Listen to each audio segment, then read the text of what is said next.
KT News. Thank you, Gloria. Now, it's a first round win for the East Africa region after the African Union Executive Council unanimously agreed it is the turn of the Eastern Africa region to produce candidates for the position of chairperson of the African Union Commission. The decision was arrived at Friday during the 22nd extraordinary session of the Executive Council of the AU. And as KTN's senior political affairs reporter Daniel Kariuki now explains, Azimio leader Raila Odinga has now moved a step closer to AU Commission job as hurdles on his way have been cleared.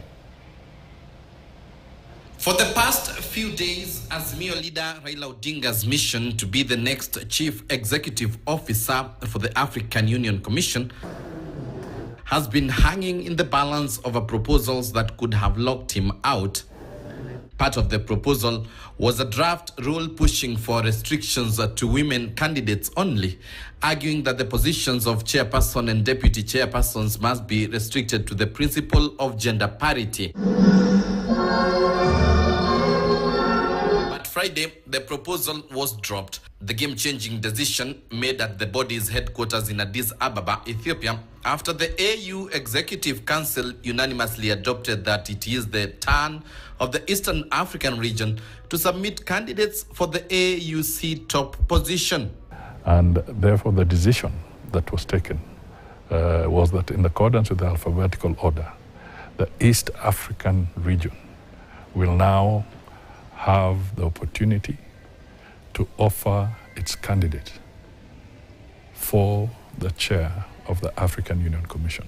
Prime Cabinet Secretary and Cabinet Secretary for Foreign Affairs and Diaspora Affairs, Musalia Mudavadi, who is in Addis Ababa for the 22nd extraordinary session of the AU's Executive Council of Foreign Affairs Ministers, said the decision is in accordance with the statute of the AU Commission, the rules of procedure of the African Union policy organs, and the decisions of the Assembly of the Heads of State and Government.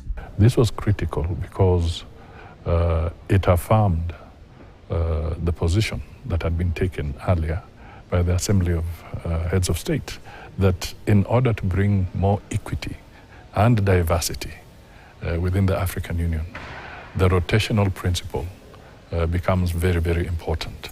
The decision also provides that the Northern African region will front candidates for the deputy chairperson, while the other three regions, Central, Southern and Western, will compete for the 6 positions of commissioners. The very first time on such an important topic as the election of the senior leadership, the Permanent Representatives Committee presented unanimous recommendations and a report adopted by all to the Executive Council. We believe there's a strong synergy, and we are offering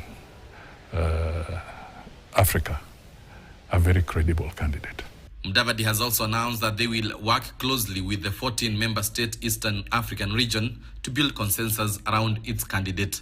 Azimio leader Raila Odinga has already announced his bid for the top position, as President William Ruto insisted the government will throw its weight behind Odinga. The elections for the AU Commission chairperson's seat will be held in February 2025. Daniel Kariuki, KTN News. Now, the National Police Reservist will act as the first line of defense in the government's efforts to curb banditry and